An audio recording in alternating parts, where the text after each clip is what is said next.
आज हम लोग कल जो बीजगणित के कुछ बिंदुओं को देखे थे उसको परिभाषित करने का प्रयास करेंगे। हालांकि उन पॉइंटों को आप पिछले वीडियो को देख करके परिभाषित कर सकते हैं, लेकिन कुछ बच्चे उसको नहीं कर पाएंगे, इसलिए परिभाषित करना जरूरी है। और जो लोग कर लिया है वो लोग अपना मिलाओ कि मैं जो कह रहा हूँ उससे आपकी परिभाषा जो है मिल रही है या नहीं। और जो लोग नहीं कर पाया है वे लोग फिर से आज देखो और तब आज जा करके उसको लिखने का प्रयास करना। तो सबसे पहले बीजगणित क्या है, ठीक है ना। तो सबसे पहले आप परिभाषा लिख लीजिए, यहाँ पे परिभाषा, तब उसके बाद यहाँ पहला पॉइंट डाल लीजिएगा बीजगणित। फिर ध्यान दीजिए और इसमें आप इसकी परिभाषा को बना सकते हैं। मैं परिभाषा बनाने से पहले आपको परिभाषा बनाने के तरीके को सिखा रहा हूँ। सबसे पहले आप यह समझिए कि परिभाषा होता क्या है। परिभाषा जो है मतलब जिस चीज़ की हम परिभाषा देने वाले होते हैं उसकी विशेषताएं, उसके गुण को एक पंक्तिबद्ध तरीके से मिला दिया जाए तो वह परिभाषा तैयार हो जाती है। जैसे कि यह चौक है, तो कोई पूछे कि चौक क्या है, अर्थात चौक की परिभाषा दे, तो अब क्या कह सकते हैं कि चौक एक ऐसा वस्तु है जिसके माध्यम से क्या है कि लिखने की प्रक्रिया को पूर्ण किया जाता है। ठीक है। अब जो जिस क्लास में है, जो जिस लेवल में है उस लेवल में इसमें शब्दों का इस्तेमाल कर सकता है। जो छोटा बच्चा है वह सीधे यह बोल सकता है कि चौक क्या, चौक तो एक चीज है जिससे लिखा जाता है। तो क्या छोटा बच्चा जो बोला वह गलत है? सोचिए, छोटा बच्चा यदि बोलता है कि चौक क्या, चौक जिससे जो लिखा जाता है वह चौक है, वो गलत नहीं है। अब बस सिर्फ उसको सिस्टम पे बनाना है। तो परिभाषाएं जो है सबके दिमाग में ऑटोमेटिक अपने आप बनती रहती है। कोई जरूरी नहीं है कि जो बड़े बड़े गणितज्ञ हैं उन लोगों ने जो परिभाषा दिया है वही परिभाषा सही है। आप अपने हिसाब से भी उसके परिभाषा बना सकते हैं और आप उसे समझ सकते हैं। और जब आप अपने हिसाब से परिभाषा बनाना और समझना शुरू कर दीजिएगा तब आपके लिए गणित ही नहीं, कोई भी परिभाषा आपके लिए बिल्कुल आसान हो जाएगा। परिभाषाओं में आप परिवर्तन कर सकते हैं, लेकिन गणित में एक पहलू आता है कथन। ध्यान दीजिए इधर बोर्ड की तरफ, गणित में एक पहलू आता है कथन। कथन मतलब जो किसी के द्वारा कहा गया वाक्य है उसमें कोई परिवर्तन मत कीजिएगा। जैसे कि 10th क्लास में आपको पाइथागोरस प्रमेय पढ़ना है या थेल्स प्रमेय पढ़ना है, तो थेल्स ने जो कथन दिया है त्रिभुज के विषय में उसमें आप परिवर्तन नहीं कर सकते। अर्थात कथन में परिवर्तन नहीं किया जा सकता है, जबकि परिभाषा में आप परिवर्तन कर सकते हैं। समझ गए बात को? तो आप बीजगणित के विषय में क्या सोचते हैं? गणित की वह शाखा जिसके अंतर्गत हम चर और अचर राशियों के चिन्हों की प्रक्रिया के साथ गणितीय हल करना सीखते हैं, बीजगणित कहलाता है। अब मैं इस समय बोलूं और आप उसे लिखिए, या मैं उसे बोर्ड पे लिख दूं और आप उसे देख के उतारिए, या मैं इसको जो है टाइप करके नोट्स बना दूं, बीजगणित का परिभाषा नोट्स बना करके 2-2 पेज आपको दे दूं, 2 पेज में सभी बिंदुओं पर चर्चा किया गया हो और आप उसको लेकर के छाप लीजिए अपनी कॉपी में, तो आपको ज्यादा बेहतर नॉलेज प्राप्त नहीं हो पाएगा, क्योंकि वह जो होगा वह 2 नंबर का काम हो जाएगा। वह मेरे दिमाग की उपज है कि मैं ऐसा सोच रहा हूं बीजगणित के विषय में कि बीजगणित गणित की वह शाखा है जिसके अंतर्गत चर और अचर राशियों के साथ चिन्हों की गणितीय प्रक्रिया को हल किया जाता है। यह मेरा सोच है, इसको मैंने बनाया है, तो यह मेरे लिए आसान होगा। और जो परिभाषा आप बनाइएगा, आप अपने दिमाग से निकालिएगा, वह आपके लिए आसान होगा। समझ गए बातों को? इसलिए मैं आज हर बिंदु पर थोड़ा बहुत चर्चा कर दे रहा हूं और आज मैं फिर इंतजार कर रहा हूं कि कल जो है आप परिभाषा बना के ला पा रहे हैं या नहीं। यदि आप कल परिभाषा बना के नहीं लाइएगा तो मैं नोट्स निकाल करके आपको दे दूंगा पेज बना करके। जैसे आपकी इच्छा होगी वैसे आपके पास परिभाषा पहुंच जाएगी, लेकिन वह 2 नंबर काम होगा। यह बात मैं क्लियर कर दे रहा हूं, ठीक है। तो बीजगणित की परिभाषा आपकी तैयार हो गई। आप हेल्प के रूप में मेरा वीडियो भी देख सकते हैं, क्योंकि कैसे मैं परिभाषा को बता रहा हूँ। दूसरा चर राशि, तो ऐसी राशि, दूसरा पॉइंट दीजिए। अब परिभाषा लिख करके तब उसका उदाहरण भी दिया जाता है। उदाहरण जैसे कि मान लीजिए 5x plus 2x plus 3y, यह क्या हुआ, ये बीजगणित का मतलब जोड़ घटाव हो गया। उदाहरण में इसको लिख दीजिए। अब लिखिए चर राशि, तो वैसी संख्या, वैसी राशि जिसका मान स्थिति और परिस्थिति के अनुसार क्या होते रहता है, बदलते रहता है, चर राशि कहलाती है। जैसे कि x, किसी क्वेश्चन में x बराबर आंसर 1 आता है, किसी क्वेश्चन में x बराबर 2 आता है, अर्थात x का मान ऑलवेज बदलते रहता है, इसलिए x क्या है, चर राशि है। आगे है अचर राशि, अर्थात वैसी राशि जिसका मान कभी भी किसी भी परिस्थिति में नहीं बदलता है, अचर राशि कहलाता है। ठीक है। अब अचर राशि अर्थात मैं 2 लिखता हूं, अब 2 मैं बोर्ड पे लिखूं, धरती पे लिखूं, कागज पे लिखूं, हाथ पे लिखूं, कहीं भी लिखूं, उसका मतलब 2 ही है। ठीक है, वो चेंज कभी भी नहीं होगा, तो ये अचर राशि हो गया। अब धनात्मक संख्या, वैसी संख्या जो प्लस में हो, अर्थात वैसी संख्या जो जहां भी जाता है वो मान को बढ़ाता हो, धनात्मक संख्या कहलाती है। अब इसमें स्टैंडर्ड से स्टैंडर्ड परिभाषा बन सकती है। मैंने कहा है ना पहले कि जो जिस तरीके से सोचता है उस तरीके से परिभाषा बना सकता है।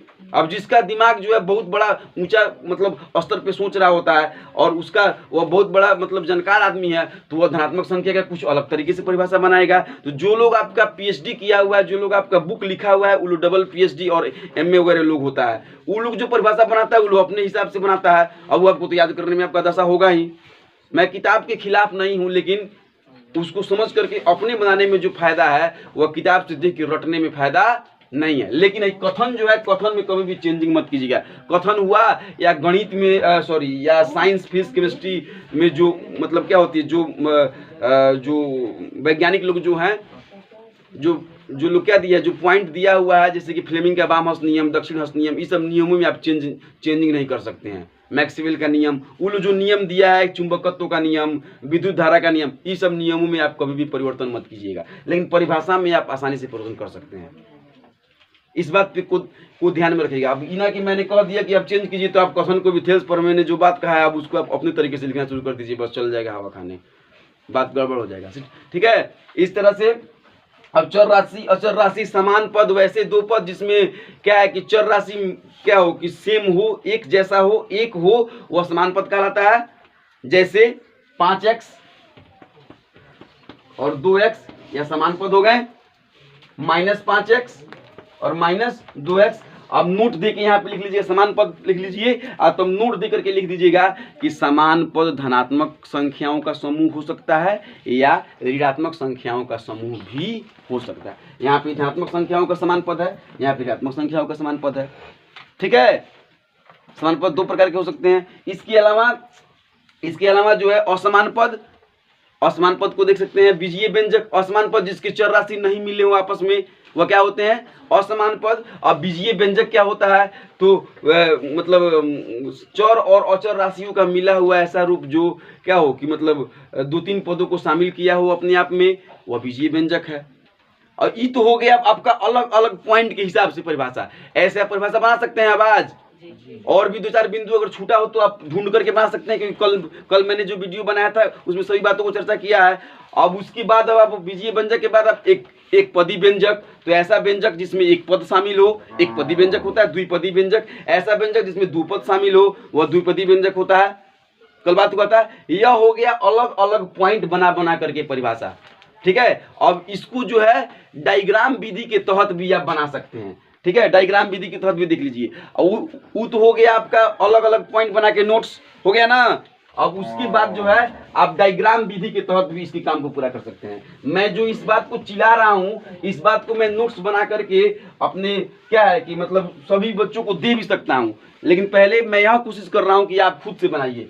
आप जो है क्या है कि बना सकते हैं बीजगणित। यहाँ पे आप बीजगणित की मतलब परिभाषा चर प्लस अचर प्लस चिन्ह,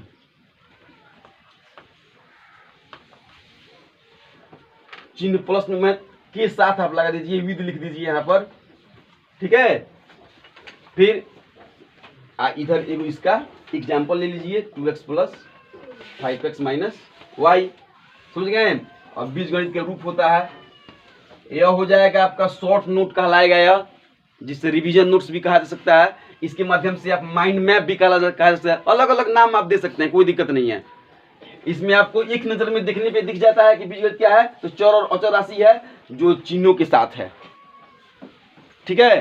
फिर इसके बाद दो इसके हिस्से हो जाते हैं, कल मैंने बताया था पद के आधार पर, घात के आधार पर। अब उसका जो वहां से आप पद के आधार पर जो विश्लेषण कर दीजिए, और खूब क्या है कि दो पन्ने वाला जो दो बीच वाला कॉपी का पन्ना निकालिए और ऊपर जो बीजगणित निकाल करके तब एक डायग्राम बनाइए, खूब मतलब सुंदर सा तीर के निशान देते हुए पार्ट बना कर। समझ रहे हैं बातों को?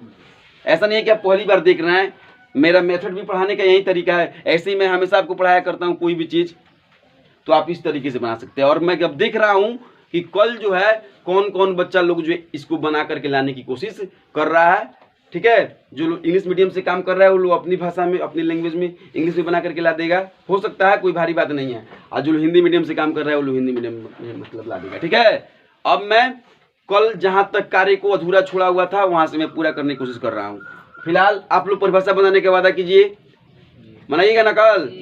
गुड। चलिए, अगर नहीं बनता है पहले प्रयास कीजिए, नहीं बनेगा तो ऐसा बनाने में कोई ज़्यादा टाइम नहीं लगेगा, तुरंत ही हो जाएगा, ठीक है। चलिए, तो अब हम आपको सबसे पहले अब एक पदी व्यंजक जो है उसको जोड़ना, घटाना और गुना करना सिखा रहे हैं। जल्दी जल्दी सीखिएगा, ठीक है। पहला पॉइंट, यदि मान लीजिए आपको कहा जाए 5x + 3x, तो क्या करना है? सबसे पहले ये एक पद में है, ये भी एक पद में है, चर राशि को मिलाना है। चर राशि यदि मिल गया तो आसानी से इसको जोड़ देना है, दोनों में प्लस है तो जोड़ देना है। तो 5 3 8x। यदि नहीं मिला, यहाँ माइनस है तो घटा देना है, 5 में से 3 घटेगा 2 बच जाएगा, ठीक है। निशान जो बड़ा होगा उसी का होगा, ठीक है। याद रहेगा यह बात। जब घटाने की बारी आएगी तो ऐसे ही करना है, घटाव होगा तो घट जाएगा, जोड़ होगा तो जुट जाएगा। यदि कभी कभी यहाँ पे अंदर क्या हो, घटाव हो, तो ऐसी स्थिति में निशान क्या होगा, बदल जाएगा, माइनस कितना हो जाएगा, प्लस। तो 5x अगला स्टेप जो इसका होगा, 5x + 3x = 8x हो जाएगा। समझ गए? अब इसी तरीके से जो मेथड यहाँ पे लागू हुआ है, यही मेथड आपको रूट वाले मतलब जोड़ घटाव गुना भाग में भी होता है। जैसे कि मान लीजिए √2, अगर 3 √2 में जोड़ना है तो दोनों जुट सकता है। √2 और 3 √2 दोनों मिलकर क्या हो जाएगा, 4 √2 हो जाएगा। समझ गए बातों को? और यदि घटाना है, यहाँ माइनस डालिएगा तो घट जाएगा, 3 में से घटेगा तो यहाँ पे कितना बचेगा, -2 बचेगा, क्योंकि 3 क्या है, ज्यादा है। ये सब तो छोटी छोटी बातें हैं, लेकिन अब इसका द्विपद और त्रिपद देखिए कैसे होता है। द्विपद और त्रिपद को देखने के लिए द्विपद और त्रिपद देखने की कोशिश कीजिए, ठीक है। तो द्विपद व्यंजक, सबसे पहले आप द्विपद व्यंजक से पहचान कीजिए। मैंने आपको कल भी बताया था कि जिस चीज को हमें पढ़ना है पहले उसको पहचानना जरूरी होगा, पहले जान पहचान होगा तब ना फिर आगे बात विचार होगा। जान पहचान होगा नहीं द्विपद से तो कैसे बात विचार आगे बढ़ेगा। देखिए, अब द्विपद से जान पहचान कीजिए। जान पहचान में इसकी है कि जैसा इसका शब्द है वैसा इसका अर्थ होता है। मैं बार बार आपको बताता हूँ कि शब्द के अर्थों, शब्दों को तोड़ करके अर्थ को निकाले। द्विपद, द्वि मतलब दो और पद मतलब पद, अर्थात वैसा पद जिसमें 2 को पद शामिल हो, मतलब ऐसा बीजीय व्यंजक जिसमें 2 पद शामिल हो, क्या कहलाता है, द्विपद बीजीय व्यंजक कहलाता है। जैसे कि 2x + 5y, यह द्विपद हो गया, ठीक है। इस द्विपद बीजीय व्यंजक को यदि हमें जोड़ना है किसमें, 3x + 6y में, तो ठीक है, जोड़ना है तो सबसे पहले कोष्ठ को हटाते हैं। कोष्ठ को हटाने की प्रक्रिया जो बहुत मतलब क्या है कि सावधानी से करनी पड़ती है। पहले क्वेश्चन लिख दीजिए तब फिर बराबर, कोष्ठ हटाइएगा, 2x + 5y + 3x + 6y। समझ गए? अब जो समान मिलेगा उसको जोड़ देंगे, और जो असमान होगा, मतलब जो समान होगा चिन्ह मिलेगा तो जोड़ देंगे, समान होगा चिन्ह नहीं मिलेगा तो घटा देंगे। ये तो आपको पता ही है। जो अब एक पदी में जो हमने काम किया वही अब यहाँ से करेंगे। तो 2x और 3x कितना हो जाएगा, 5x। 5y या 6y 11y। ठीक है, ये तो एकदम बिल्कुल आसान लग रहा है आपको। ठीक है, तो अब यहाँ पे यदि माइनस होगा प्लस है, तो यहाँ पे जब क्या होगा माइनस होगा तो निशान क्या हो जाएगा बदल जाएगा, मतलब जो अंदर है प्लस में वो माइनस में हो जाएगा, और जो माइनस में है वो प्लस में हो जाएगा, और बदल करके तब उसकी एक पदी का जैसे जोड़ घटा गुना भाग किए हैं वैसे हो जाएगा। देखिए बात बिल्कुल आसान है, लेकिन जब सब मिल के जब एक हो जाता है ना तो बड़ी दिक्कत हो जाता है, समझें। अभी तो कोई दिक्कत नहीं, अभी तो ठीक है, लेकिन जब सब मिला करके दो चार को जब एग्जाम्पल दिया जाएगा आपको बनाने के लिए तो आपको दिक्कत हो सकता है। और यहाँ पे अब रूट वाला जब मान होगा तो यहाँ पे √2 हो जाएगा, √2 प्लस 3√3, इधर 3√3 और फिर इधर √2, तो √2 के साथ प्रक्रिया करेगा और √3 के साथ मतलब प्रक्रिया करेगा। चिन्ह मिलेगा तो जोड़ दीजिएगा, चिन्ह नहीं मिलेगा तो घटा दीजिएगा। बस इतना तो याद रखना है कि चिन्ह मिले और चर राशि मिले तो जोड़ देना है, चिन्ह नहीं मिले और चर राशि नहीं मिले तो चिन्ह नहीं मिले और चर राशि मिले तो घटा देना है। सुन रहे बातों को। हम लोग देखेंगे द्विपद बीजीय व्यंजक का गुना। ठीक है, जैसे कि मान लीजिए आप लिखते हैं a + b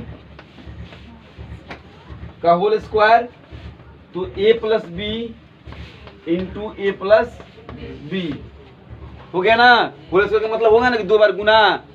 अब इसमें भी 2 पद है, इसमें भी 2 पद है, बीच में यहाँ पहले प्लस था लेकिन अब गुना है, तो इसको कैसे बनाते हैं, तो पहले a से जो है इस a + b में गुना करते हैं, a इंटू a + b, फिर b इंटू a + b। अब इसको गुना कर देंगे a से a में, तो a² + ab + b²। ये दोनों समान पद है ना, तो आपस में जुड़ जाएंगे। a² जैसा कोई दूसरा नहीं है, तो a² + 2ab और प्लस b²। इस तरीके से आंसर हो गया, द्विपद गुना हो गया, समझ गए। और यदि अब इसमें चिन्ह का परिवर्तन हो, यहाँ a में माइनस हो जाए अब, ठीक है, तो जहां जहां a होगा वहां माइनस होगा, समझ गए। अब तब माइनस के हिसाब से इसकी गुना भाग की प्रक्रिया हो जाएगी। अर्थात गुना करने के लिए क्या है कि सबसे पहला रूल्स होता है चिन्ह का चिन्ह से गुना करें। किससे गुना करें? चिन्ह का गुना। पहले चिन्ह का साइन से गुना कीजिए, तब उसके बाद यह जो अचर राशि है, अचर राशि का अचर राशि में गुना कीजिए और चर राशि का चर राशि में गुना कीजिए। बात क्लियर है एकदम। जैसे कि मान लीजिए आपको गुना करना है -5x गुना -6y, तो माइनस में माइनस से गुना कीजिए तो प्लस हो जाएगा, अब 5 से 6 में गुना कीजिए तो 30 हो जाएगा, और x और y मिलकर के xy 30xy हो जाएगा। बात खत्म, समझ गए बातों को। अर्थात इस तरीके से आप गुना भी कर सकते हैं। और रही बात अब भाग करने की, और ऐसे ही रूट वाला गुना भाग भी ऐसे ही होगा। रूट के अंदर गुना कर दीजिए, रूट के बाहर गुना कर दीजिए, और करने के बाद जैसे मतलब जो प्रक्रियाएं होती हैं वैसे पूरा कर लीजिए, ठीक है।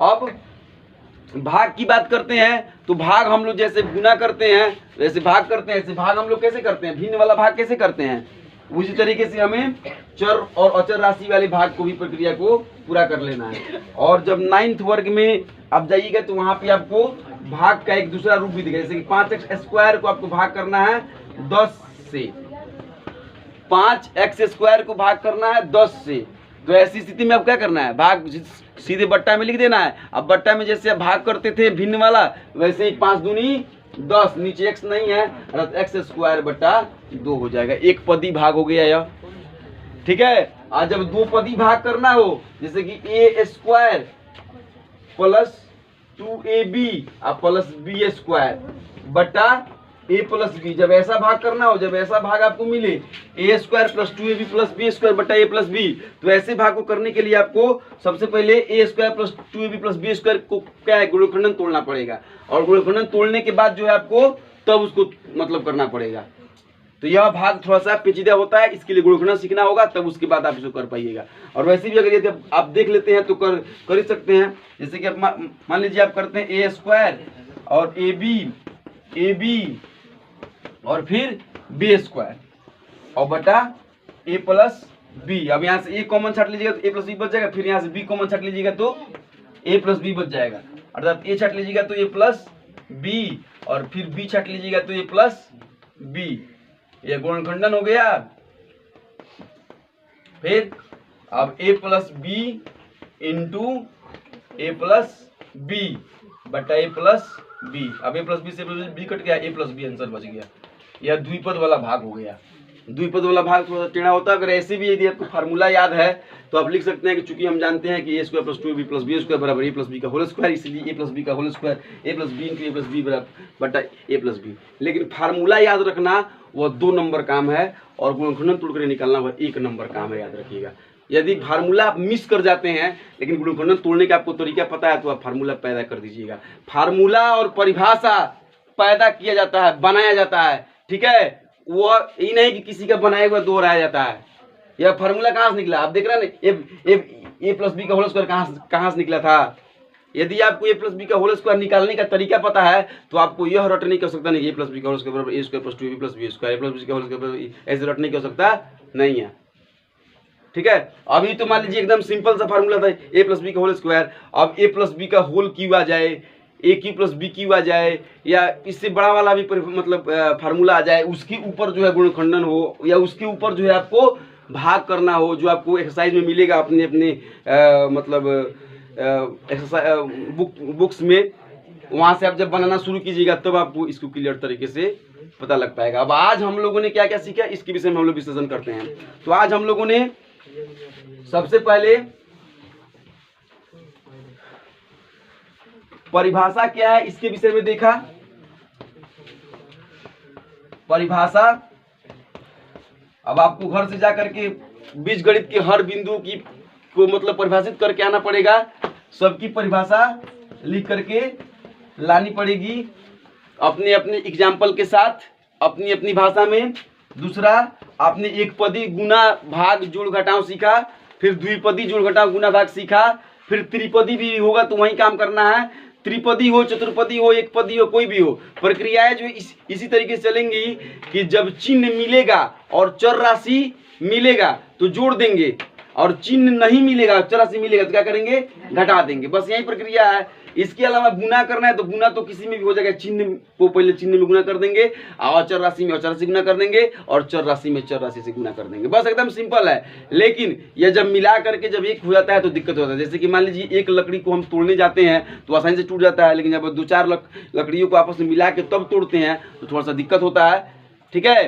तो इसी तरीके से अभी जब अलग अलग है तो ये आपको आसान लग रहा है। जब एक मिला करके ऐसा क्वेश्चन जब बन जाता है तो बनाने में क्या होती है, मुश्किल होने लगती है। जैसे कि मान लीजिए ऐसा क्वेश्चन हो गया 5x प्लस 4y गुना 5x स्क्वायर प्लस 4, मतलब इस टाइप का जब सवाल बन जाता है तो आपको यहाँ पे थोड़ा सा अब ऐसे सवाल को सॉल्व करने के लिए सब नियम तो आपको पता है, कैसे गुना करना है, कैसे घट मतलब भाग करना है, और ये तो सब आपको रूल्स पता है। लेकिन बस आप ध्यान केंद्रित कर लीजिएगा तो आंसर यहाँ आ जाएगा, ध्यान केंद्रित नहीं कीजिएगा तो आंसर नहीं आएगा।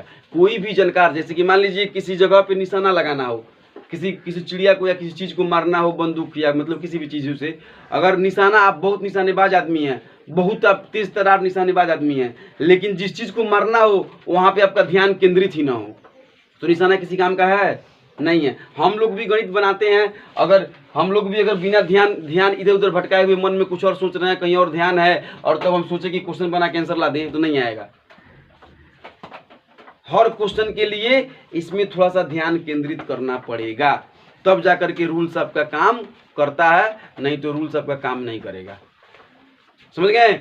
तो इस तरीके से आज का हमारा यह क्लास समाप्त होता है, और वर्क के रूप में आपको कल जो वीडियो दिया गया था उस वीडियो को और इस वीडियो को देख करके परिभाषा बनानी है, और कल जो है मैं बीजगणित का एग्जाम्पल दे करके आपको मैथ बनवाऊंगा, और मैथ बनवा करके आपको क्या है ये क्लास समाप्त करने की कोशिश